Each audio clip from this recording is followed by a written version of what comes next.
c'était la dernière conférence de cette journée. William, qui est à mes côtés, là, est un habitué de nos manifestations, colloques, journées, etc. Tu as un doctorat en philosophie et tu fais des travaux surtout dans le domaine de la mystique.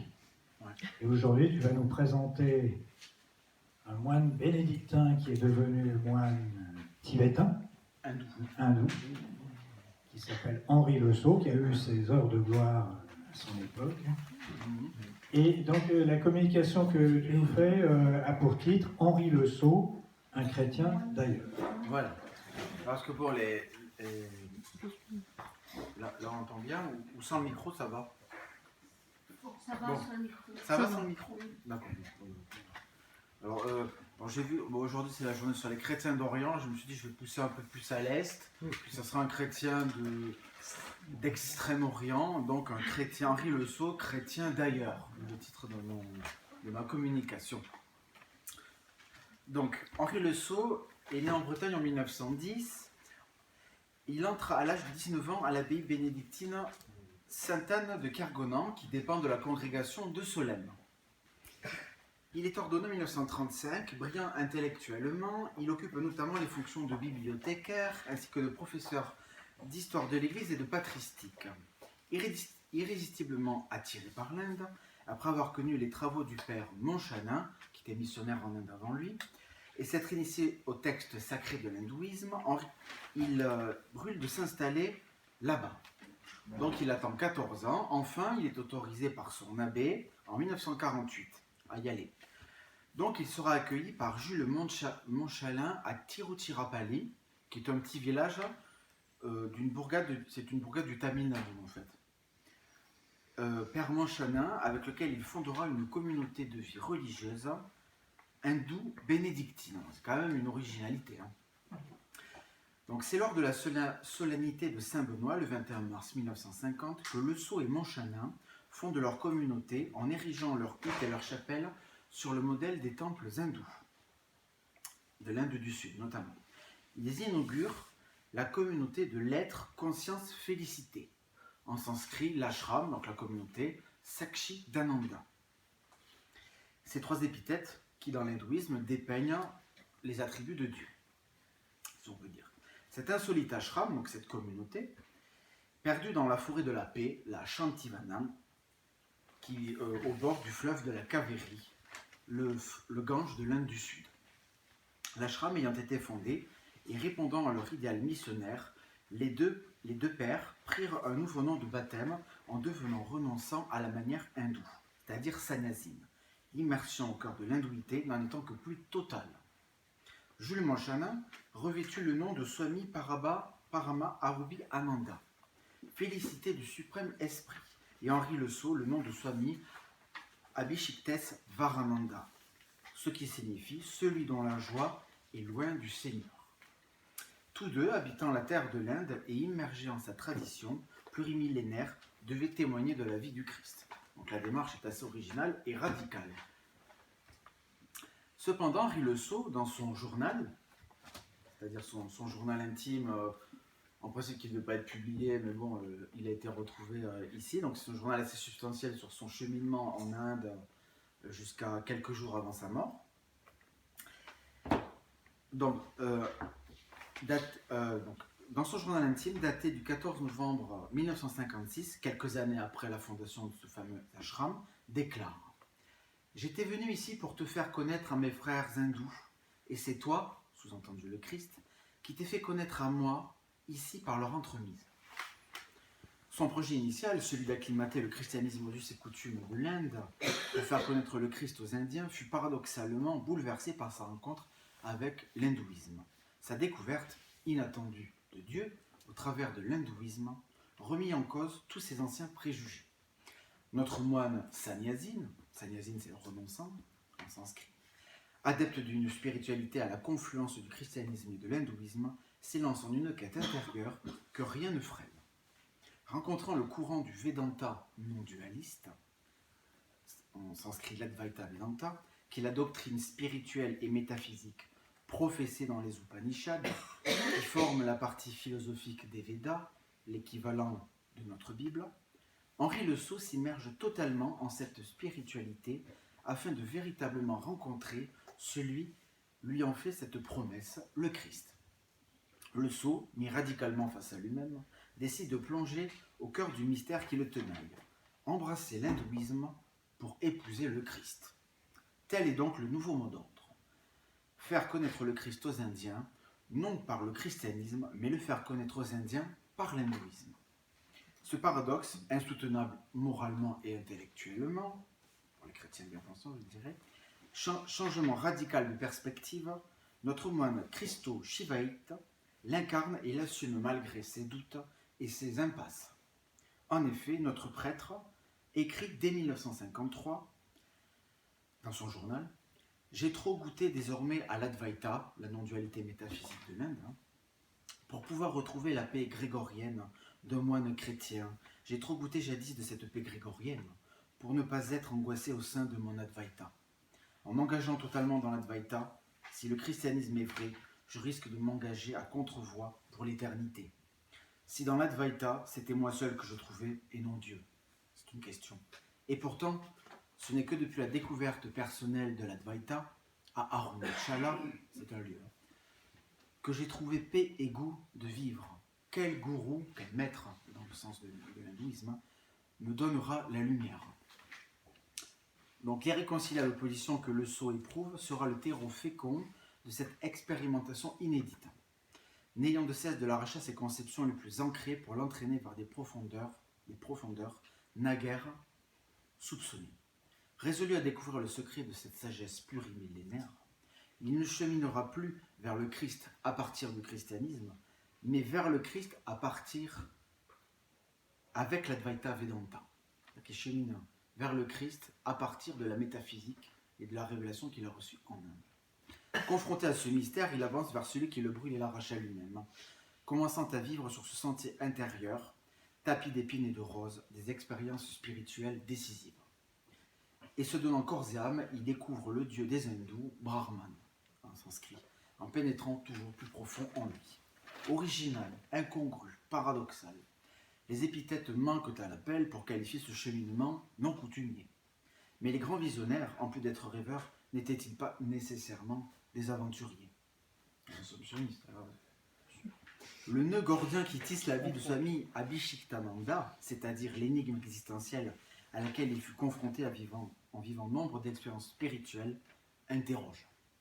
En effet, les expériences spirituelles qu'il vécut au cours de sa quête dans le giron de l'Advaita Vedanta, la non-dualité métaphysique de l'Inde, résonnent-elles avec celle de la révélation évangélique? Est-ce qu'il y a un lien entre l'évangile et la non-dualité spirituelle telle qu'on la rencontre dans l'hindouisme? Pour résoudre cette question cruciale, savoir si notre moine sannyasine a finalement trouvé le Christ en se rendant jusqu'au fond de l'expérience religieuse hindoue, nous analyserons 3 expériences spirituelles charnières qui pendèrent son cheminement intérieur, 3 périodes en fait, afin de les rapprocher de celles qui jalonnent le récit évangélique. Notre propos se divisera en 3 parties. La première s'intitule l'appel à Arunachala, la deuxième l'extase de Pulchati et la troisième la libération de Rishikesh. Donc pour parfaire notre comparaison, nous mobiliserons le journal du père Henri Le Sceau, ses souvenirs d'Arunachala et l'évangile selon Saint Jean. Arunachala, c'est une montagne où il a été ermite pendant 6 mois, 3 mois et quelques mois. Il a vraiment joué le jeu de l'hindouisme à fond. Donc première partie, l'appel d'Arunachala. Tout commencement spirituel commence par un appel. Évidemment. Quelque temps après son arrivée en Inde, Henri Le Sceau fut invité par Jules Monchanin, le père Jules Monchanin, à rencontrer le sage Ramana Maharshi, en sanskrit ça signifie le grand voyant de Dieu, sur les flancs d'Arunachala, montagne sacrée du sud de l'Inde, fascinant tout pèlerin par sa mystérieuse aura. Arunachala, lieu de pèlerinage, de prière, de méditation et de dévotion depuis des millénaires, est considéré pour être Shiva lui-même, une représentation de Dieu, refuge de tous les ascètes et ermites désirant s'unir à Dieu. Ce lieu, aussi mythique que mystique, abrita nombre de sages, dont Sri Ramana Maharshi fut une incarnation vivante. Originaire du Tamil Nadu, à 16 ans, après avoir expérimenté le samadhi, équivalent de l'extase thérésienne, il quitta tout et vint à Arunachala afin de demeurer auprès de son père, Arunachala Shiva. Il médita une trentaine d'années sur la montagne avant de redescendre et s'installer dans un ashram construit sur ses flancs par ses disciples afin que les foules de fidèles puissent le révérer et être enseignés. La première fois que Henri Le Sceau rencontra Ramana Maharshi, ce fameux sage de la montagne, curieux de cette icône, il ne ressentit rien de particulier en s'approchant de lui, alors que certains pèlerins demeuraient extatiques face au sage et que d'autres lisaient le journal ou vaquaient à leurs occupations, tout à fait en Inde. Or, écrit notre père désinvolte, en lui rendant visite, le lendemain matin, donc il va d'abord lui rendre visite, là il décrit le lendemain. Le lendemain matin, je me réveillai avec de la fièvre. Je me rendis cependant au darshana, c'est le regard du sage, c'est là. Et pour jouir à nouveau de la récitation des chants védiques, je me laissai envahir de leur incantation. J'essayais plus encore que la veille de pénétrer jusqu'au-dedans des yeux du sage qui était devant moi, d'atteindre jusqu'à son secret. Déterminé, Abhishektananda, donc Henri Le Sceau, met son esprit sous ses talons et tente de percevoir par contact direct l'influx spirituel émanant du sage. Dans la mesure où l'Advaita, la non-dualité, conçoit que celui étant libéré des conditionnements psychiques et ayant recouvert son identité son essence divine, laisse transparaître une puissance spirituelle, la Shakti, en sanskrit. Dès lors, s'étant adonné à cet exercice, Henri Le Sceau témoigne, je cite, que dès que les Védas recommencèrent, donc les chants védiques, ce fut un envoûtement qui m'amena bien plus loin encore des choses et de moi que ne l'avait fait celui de la veille. La fièvre, la somnolence, une sorte d'état de demi-rêve avait comme libéré en moi ces zones du paraconscient où tout ce que je voyais et entendais faisait surgir des échos d'une intensité bouleversante. Avant même que ma pensée n'ait pu le reconnaître ni surtout l'exprimer, l'auréole intime de ce sage avait été perçue par quelque chose en moi, au plus profond de moi-même, des harmonies inconnues s'éveillaient dans mon cœur, un chant se laissait deviner et surtout une basse qui enveloppait tout. Dans ce sage d'Arunachala et de ce temps, c'était le sage unique de l'Inde éternelle qui m'apparaissait, c'était la ligne jamais interrompue de ces sages, de ces renonçants, de ces voyants. C'était comme l'âme même de l'Inde qui perçait jusqu'au plus intime de mon âme, à moi, et entrait avec elle en communion mystérieuse. C'était un appel qui déchirait tout, qui fendait tout, qui ouvrait tout grand un abîme. C'était pas un bleu quand même, il avait passé 18 ans à la Bible, il était quand même averti de ce qu'est la vie religieuse à l'intérieur. Le divin présent en Ramana Maharshi s'était emparé de son être. Sa première visite l'avait mis en contact avec la mystérieuse Shakti, la pure efficience spirituelle, équivalent probable de notre Saint-Esprit, qui lors de sa seconde visite l'appela à plonger au cœur de l'Inde mystique. Henri Le Sceau, bouleversé, sentit l'irrésistible appel qui se situa à un plan qui n'a rien de commun avec tout phénomène visuel, auditif ou psychique, que ce soit au seul plan en fait où le sage puisse jamais être vraiment rencontré. Dixit Henri Le Sceau. L'abîme qui s'ouvrit sous les pieds de notre Père inaugura le début de sa quête spirituelle en contexte hindou. Il y a vraiment un appel fort. Mais où était passé le Christ en cette révélation hindoue, advaitique, non-dualiste? Ainsi, cet événement spirituel, aussi surprenant que déconcertant pour notre moine, ne s'attendant guère, se rapproche de l'appel que le Christ lance à Simon dans l'évangile de Jean. J'ai de faire la comparaison pour voir l'authenticité de l'appel qui est reçu en Inde avec ce que peuvent dire les évangiles, En effet, le Christ, arrivé sur les bords du lac de Tibériade, fixant son regard sur lui, dit « Tu es Simon, le fils de Jean, tu seras appelé Céphas, ce qui veut dire Pierre. » Cet événement montre que le regard du Christ, appelant Pierre, afin qu'il se joigne à lui, fut la médiance par laquelle se manifesta la puissance de l'esprit qui l'interpella jusqu'au tréfonds de ses entrailles. De la même façon, Henri Le Sceau témoigne qu'avant de ressentir son appel intérieur, il avait pénétré jusqu'au dedans des yeux du sage, pour atteindre jusqu'à son secret. Le regard du Christ autant que les yeux du sage, Ramana Maharshi, se donnent donc comme des fenêtres directement ouvertes sur Dieu. En cela, les appelant, Ramana ou Jésus, appelle au moyen des yeux pour révéler ce que paradoxalement les yeux des appelés, Henri ou Pierre, ne peuvent percevoir, les yeux décelant ce qu'ils ne peuvent voir et qui se communiquent invisiblement à l'intime de l'âme, l'appel divin. De fait, la vision du Christ, autant que celle de Ramana, n'est pas un regard regardant, mais un regard gardant le seuil de la divinité. Un regard dont la vue regarde au-delà des apparences pour mener jusqu'à Dieu. Il apparaît donc que l'expérience vécue par Henri le Sot au pied du sage se rapproche à maints égards de celle du Christ appelant Pierre. Néanmoins, nous relevons que le Sot tente de pénétrer les yeux du sage, tandis que le Christ fixe celui qu'il appelle. Notre monde bénédictin, désormais advaïtain, ayant été appelé à la radicalité la plus totale, répondit donc sans réserve en reconsacrant sa vie, cette fois-ci en milieu hindou. Donc, il reçoit un appel, cette fois-ci en Inde. Cela est la manière dont le Christ appelle Philippe en lui disant « Suis-moi » au lendemain de l'appel de Pierre. L'appel adressé par le Christ à Philippe ne résonne nullement comme une injonction, mais comme une invitation à laquelle Philippe acquiesça. En ce sens, l'appel d'Henri, autant que l'appel de Philippe, dévoile le caractère décisif impérieux de cette missive envoyée par Dieu, ne demandant rien de moins qu'une vie lui étant totalement dédiée. La réponse attendue et donnée par l'appelé étant à la hauteur de la radicalité de l'appel divin qui se fait entendre. Il en ressort que l'appel d'Abhishektananda est comparable à celui de Pierre et de Philippe, par exemple, dans la mesure où leur réponse à Dieu fut une consécration totale à le servir. Donc, deuxième partie. Je passe de l'appel à l'étape spirituelle bien plus élevée, l'extase. Entre les deux, il y a quand même de quoi faire, on peut y passer une vie, je pense.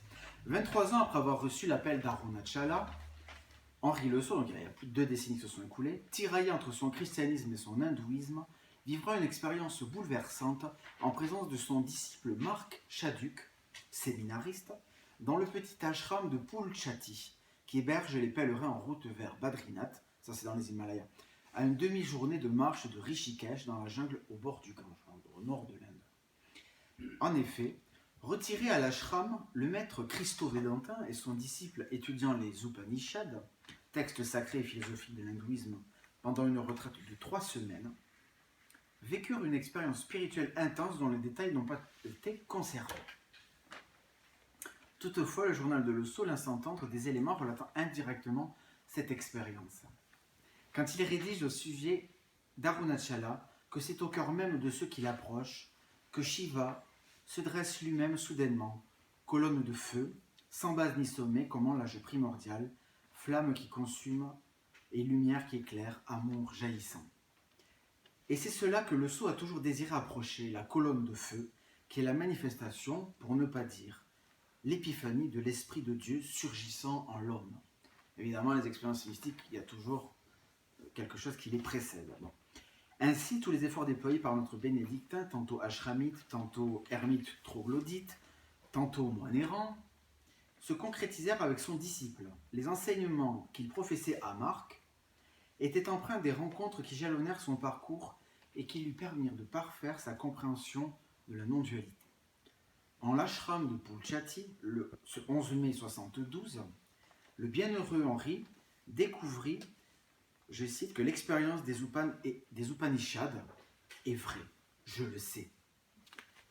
Le trésor spirituel chanté par les Upanishads, les textes spéculatifs de la spiritualité indienne, depuis des millénaires, avait enfin surgi au cœur de sa vie. Il avait pénétré au cœur de l'Advaita. Cet événement fut le plus bouleversant de son existence, son « je le sais », témoignant de son irruption véritable en l'abîme de la divinité. Surenchérissant son journal, Henri le Sot écrit « Et je sais que ce que j'ai enseigné dans un autre ouvrage est vrai ». Décrivant son expérience mystique fulgurante, il relate que l'aspiration au Sahasrara, c'est-à-dire quand l'esprit parvient au sommet de la tête au-delà, l'engouffrement par en haut, atteint à Santa Atma, le soi de paix, à Samprashada Atma, le soi de sérénité. Et de là seulement la paix rayonne, la paix est obtenue. Si bien que pacifié au-delà de toute mesure, il témoigne de cet état se manifestant quand l'expérience intérieure survient. Ainsi, l'irruption en Dieu provoque une paix incomparable, se démarquant et se distanciant infiniment de tous les états émotifs ordinaires, évidemment. Dans la mesure où cette sérénité surnaturelle est intimement liée à l'essence de Dieu.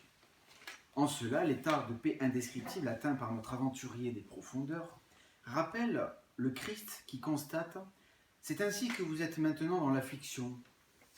Mais je vous verrai à nouveau, votre cœur alors se réjouira, et cette joie, nul ne vous la ravira. » En effet, le Christ promet une joie sans borne, annihilant notre état d'affliction, celle-ci s'obtenant en sortant de la condition humaine en vue de l'inconditionnalité divine.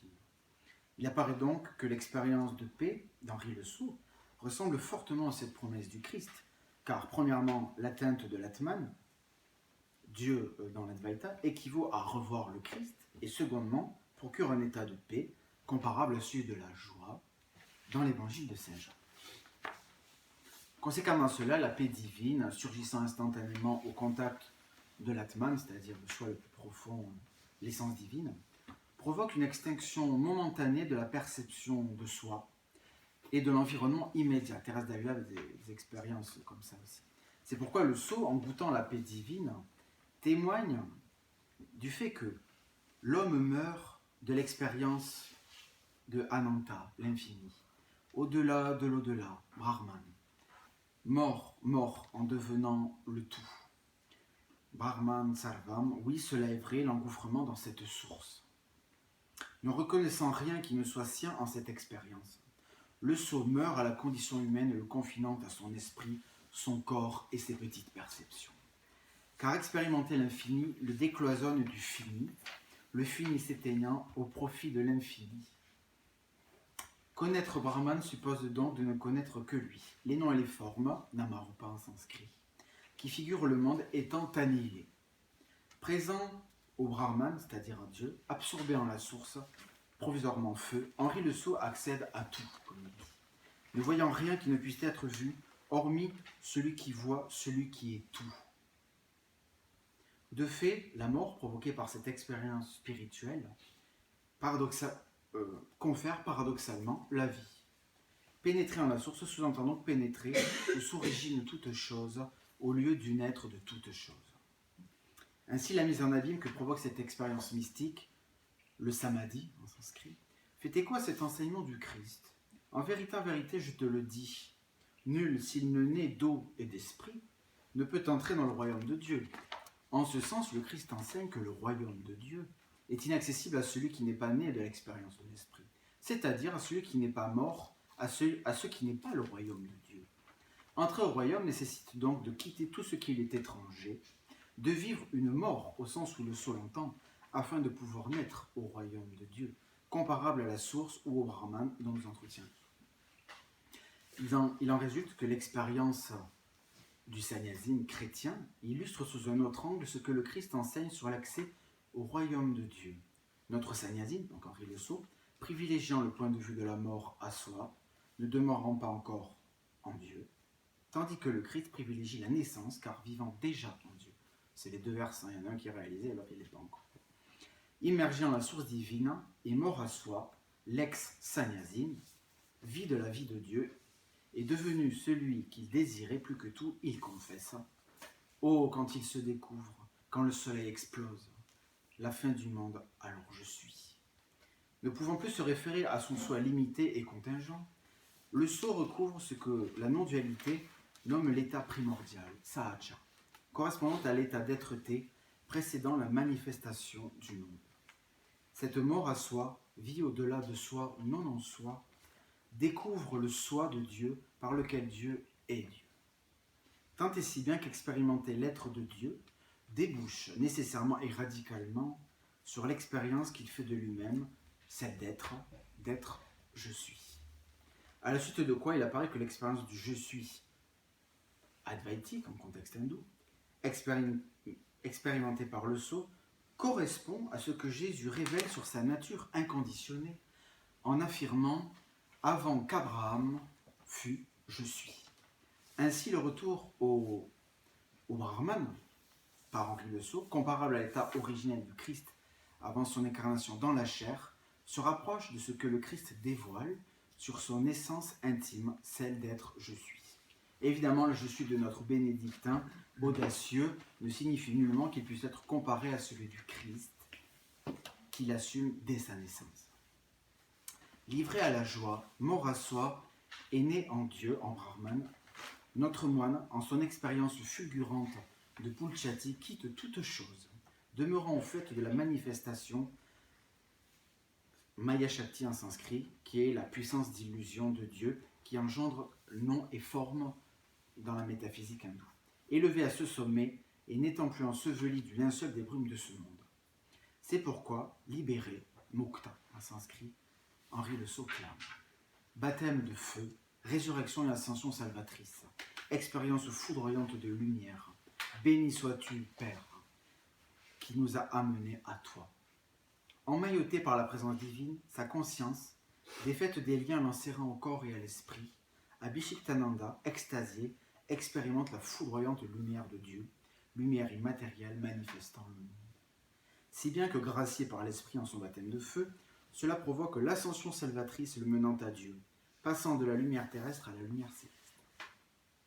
Ainsi, il se fait jour que l'expérience extatique sans pensée, le nirvikalpa samadhi, en sanskrit, décrite par Le Sceau, se rapproche curieusement de Jésus dévoilant « Je suis la lumière du monde. Celui qui vient à ma suite ne marchera pas dans les ténèbres. Il aura la lumière qui conduit à la vie. » Il s'ensuit que le Christ, en tant que lumière conduisant par-delà les ténèbres, est comparable à l'incandescence du feu, ressentie par Le Sceau, alors qu'en tant que lumière du monde, le Christ, en sa cosmicité originelle, est comparable à la lumière foudroyante vue lors de l'absorption en Dieu.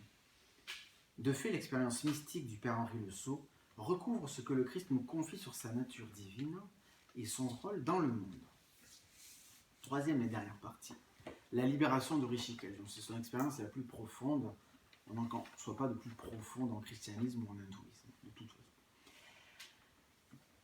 La quête effrénée de Swami Abhishektananda, arpentant les profondeurs de son soi à la recherche de celui de Dieu, aboutit un 14 juillet 1973.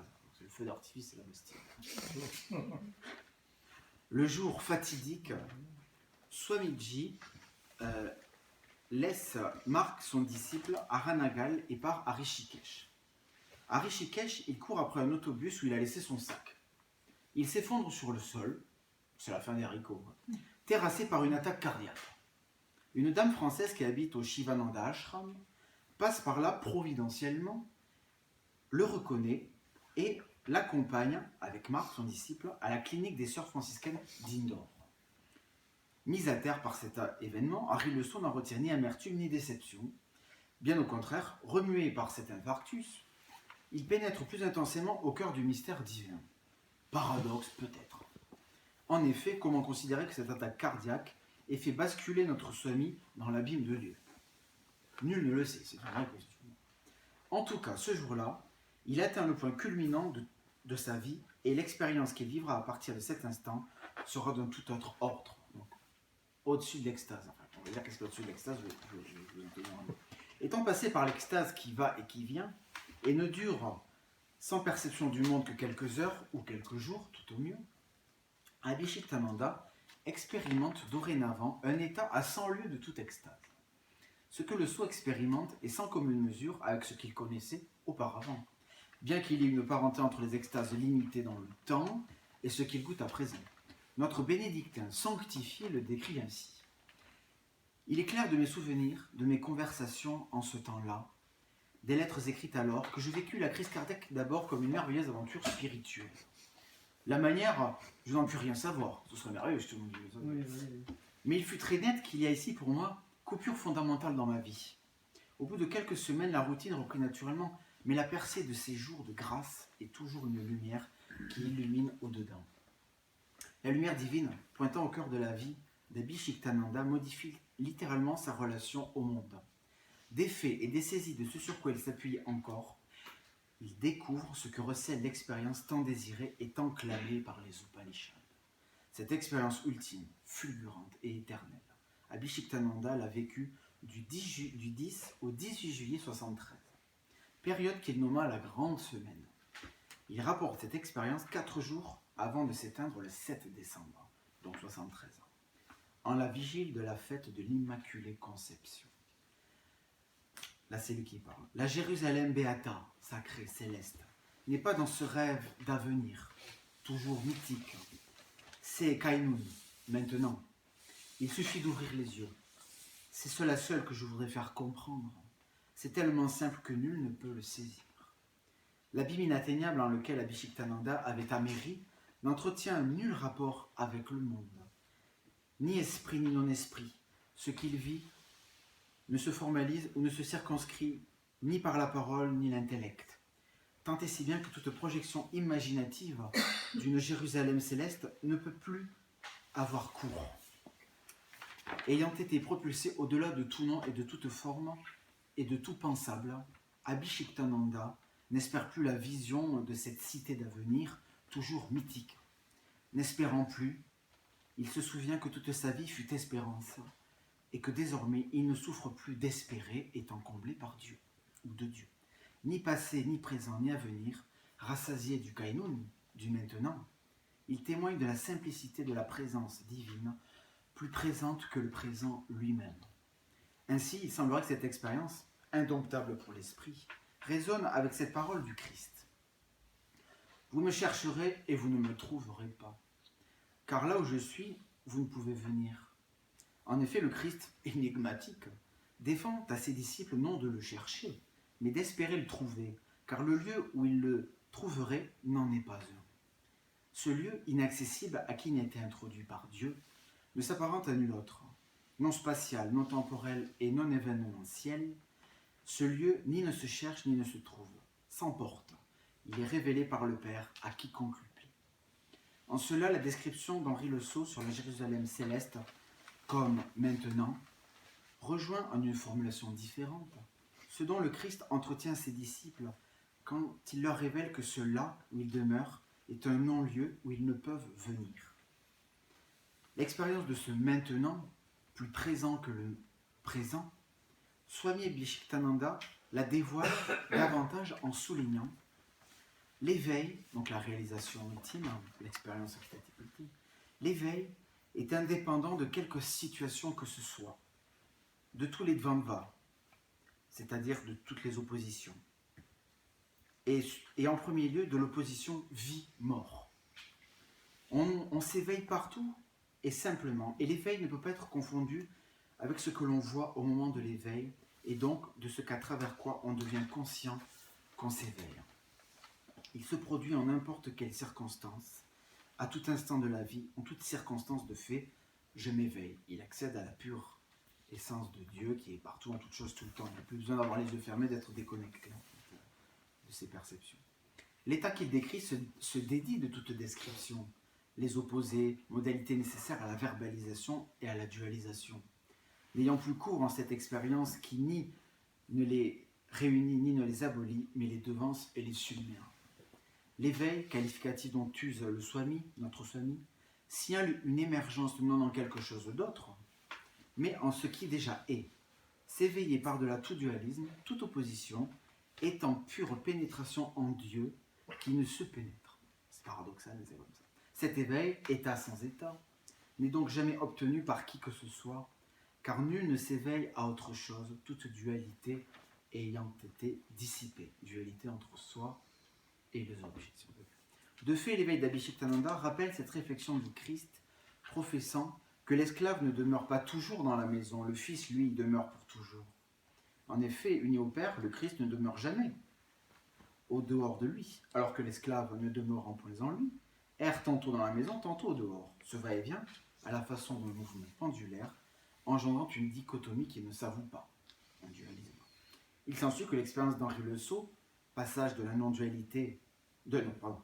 la dualité à la non-dualité, est un désencombrement de toute dualité, comparable à Jésus enseignant que résider en cette maisonnée, parfaite union au Père, suppose l'abolition de l'esclavage, d'aller et venir hors de cette demeure. Donc l'expérience que propose Jésus, c'est même plus les allers-retours comme faisait Thérèse d'Avila, c'est y demeurer toujours, la fameuse union transformante. Ainsi, Swami Abhishektananda, absorbé en Dieu, livré à un autre qui n'est pas un autre, déclame « J'ai découvert le Graal. La quête du Graal n'est autre au fond que la quête de soi. » Avec un grand S, hein, ça désigne Dieu dans l'hindouisme. C'est soi que l'on cherche à travers tout, et pour cette quête, on court partout. Alors que le Graal est ici, tout près. Il n'a qu'à ouvrir les yeux. Regarde, il est au fond de toi. Il est ce jeu même que tu prononces en chaque instant de ta vie consciente, même au fond de ta conscience de rêveur et de dormeur. En me voyant si faible, si incapable de penser, de mouvement, je me libérais de l'identification avec ce moi qui auparavant pensait, voulait, se remuer, était inquiet pour tout et chacun. Pour tous et chacun. Disconnection. Toute cette conscience en laquelle d'habitude je me mouvais n'était plus mienne et moi j'étais toujours. Accédant à la démesure de l'expérience divine, notre ex-swami est libéré de l'extase. En effet, l'extase, l'extasis, caractérisée par une sortie hors de soi et un retour à soi, est une privation temporaire de la subjectivité, alors que sahaja, en sanskrit, l'état inné et divin, est une abolition définitive du subjectum, c'est-à-dire de la perception de soi ou de Dieu comme autre que soi. Les cadres et les limitations figurant l'individualité d'Henri Le Sceau ont explosé au profit d'une réalité insécable, Dieu. C'est pour ça qu'on dit que Dieu est un, c'est aussi bête que ça. La conscience personnelle du père Henri Le Sceau était réifiée en celle de son Seigneur. N'ayant plus capacité d'appartenir à qui que ce soit, Henri Le Sceau, si tels furent encore son nom et prénom, n'est plus dépositaire du fardeau de son identité. Absent au moi, présent au soi, il est pure présence.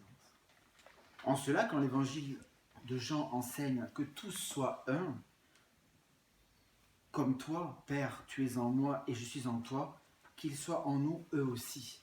Le Christ convie tout homme à une union comparable à celle d'Henri Le Sceau, dans la mesure où elle suppose l'unification entre le moi de l'homme et le toi du Père, résorbé en l'unique toi paternel. Les deux termes cités par le Christ, le moi et le toi, étant abolis au profit d'un seul terme, qui ne peut en contenir deux à la fois. Cet unique terme, celui du Père, inclut donc le terme du moi à son propre terme, afin que les deux termes existent et non coexistent, sans que l'un ne puisse se dire sans l'autre, à la manière dont le Sceau, à la façon du Christ, peut encore dire moi, tout en s'éprouvant comme jeu divin. De fait, cet éveil, incommunicable au moi, désirant se le représenter, Abhishektananda le décrit. Donc il décrit son expérience. Il a déjà écrit un peu. Décrit en soutenant qu'au niveau de quiconque en a conscience, c'est justement se perdre, s'oublier. L'éveil, c'est le rayonnement de la magnificence, une splendeur, une lumière, une gloire qui enveloppe tout, qui dépasse tout, qui arrache et mène au-delà de tout. Un sens de Beyond, écrit un peu en anglais, d'au-delà, don de sagesse, connaturalité profonde, explosion à quoi ne peut échapper celui qui a senti. Cet oubli de soi, duquel Abhishektananda témoigne paradoxalement, est possibilité de la présence divine, dont le caractère est d'être gloire, ananda en sanskrit. La félicité éprouvée en cet état se confond donc avec l'être de Dieu, dans la mesure où sa gloire, non expérimentée par le moi, fondement de toute chose, enveloppe tout et dépasse tout. Passer en cette lumière et cette splendeur revient donc à accéder à un ailleurs non différent de ce qui a toujours été, la divine béatitude inondant tout. En ce sens, quand Christ prêche que Père, je veux que là où je suis, ce que tu m'as donné soit eux aussi avec moi et qu'il contemple la gloire que tu m'as donnée, le Christ témoigne de la vie glorieuse du Père auquel il est uni, à la manière dont notre moine Sannyasine décrit sa vie surréelle en vivant en Dieu. Ainsi, la gloire que le Christ désire faire contempler à ceux qu'il convie à son banquet est, selon toute vraisemblance, la même gloire à laquelle le père Henri Le Sceau, chrétien en son âme et hindou d'élection divine, est parvenu. Donc je conclus rapidement.